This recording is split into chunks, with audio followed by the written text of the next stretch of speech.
eTwinning, on sait globalement en quoi ça consiste. Est-ce que vous êtes satisfaite du nombre d'écoles qui participent au projet eTwinning ou est-ce que vous souhaitez encore développer la chose? Il faut absolument développer parce qu'on est un peu la lanterne rouge au niveau de l'Europe. Donc il y a beaucoup de personnes, d'enseignants qui sont intéressés par la plateforme, qui s'inscrivent sur la plateforme, mais de là à faire un projet et à refaire d'autres projets, on est encore loin du compte.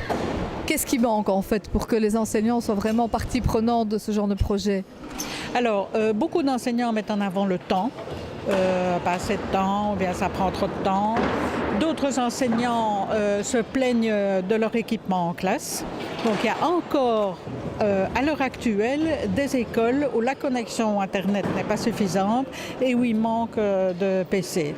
J'ai entendu parler d'une école où il n'y avait pas un ordinateur dans toute l'école à part celui du directeur. C'est renversant.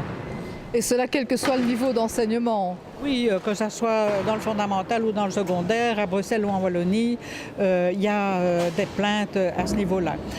Autre obstacle pour certains enseignants, c'est le fait que beaucoup d'échanges se font en anglais. Mais je rappelle toujours qu'il y a quasi dans tous les pays des profs de français qui veulent faire des échanges en français et qui sont très heureux d'avoir des Belges francophones parce qu'ils trouvent que notre français est beaucoup plus accessible que tous les accents français de France. Qu'est-ce que vous auriez envie de dire à un enseignant qui hésiterait à se lancer dans ce genre de projet? Mais il faut sauter à pieds joints dedans. On offre chaque année des dizaines de stages de formation, soit en Belgique, soit à l'étranger.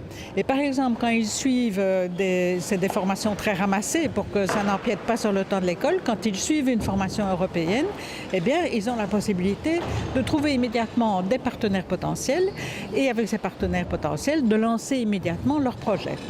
Et le plus difficile, c'est de faire le premier projet. Après, ça roule.